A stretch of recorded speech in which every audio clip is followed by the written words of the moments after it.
Good morning, student. We will continue now today regarding the soil formation. Okay, all of you are welcome here. I hope that yesterday you watched the lecture, a brief lecture of 6 to 7 minutes. One of the viewers from the student who asked me one question that please explain what he exactly asked. I don't currently I'm not remembering his name, but one question in a comment below I found that a student asked me regarding if the soil is renewable resources, it takes millions of years, how it is a renewable resources. First of all, to know about this fact, we should know how exactly the soil formation form. Okay, soil formation is natural, but it takes a long time, millions of years. As a similar, it takes a millions of years. So how it is a renewable resource? Okay, rock cycle is in the backdrop of soil formation. Okay, there is a rock cycle. Soil formation is a process which link two rock cycles. Okay, rock cycles.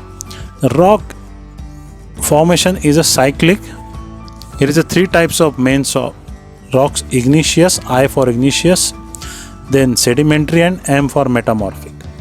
Okay, igneous rocks change into sedimentary rocks, and then sedimentary rocks, because of the pressure, they converted into metamorphic rocks, and then again metamorphic rocks, when they melted and coming again from on surface, it becomes igneous rock. Now from where, you must understand from where exactly this igneous rocks coming. Okay, all of you know regarding this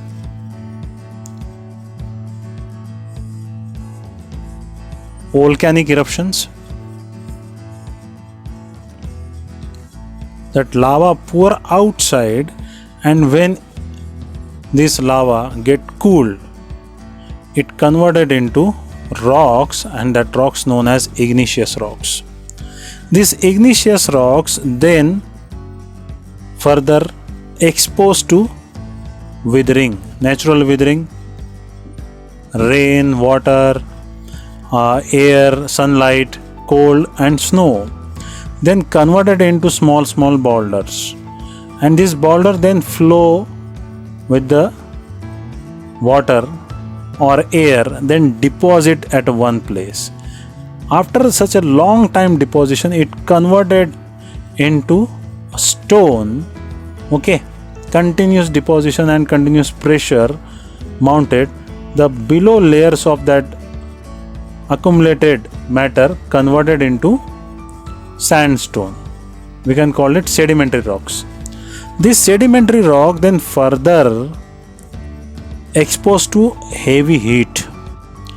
As soon as the layer increase, the deposition layer increases, okay, the lower layers exposed to the internal geological heat. Okay, and because of that internal geological heat and pressure, temperature, that converted into the metamorphic rocks. Okay, this again metamorphic rocks, when they exposed to very heavy heat, melted into lava, and that same lava again coming out. So sand formation, we find it is a linkage between a igneous rocks to the sedimentary rock, or maybe sometimes sedimentary rock themselves converted into the sand formation. Okay, it is a linkage between the rock cycle. Okay, actually the rocks are moving continuously, but it is not a very quick process. It is very long process. Now there is one more question arise. And the similar way, when petroleum,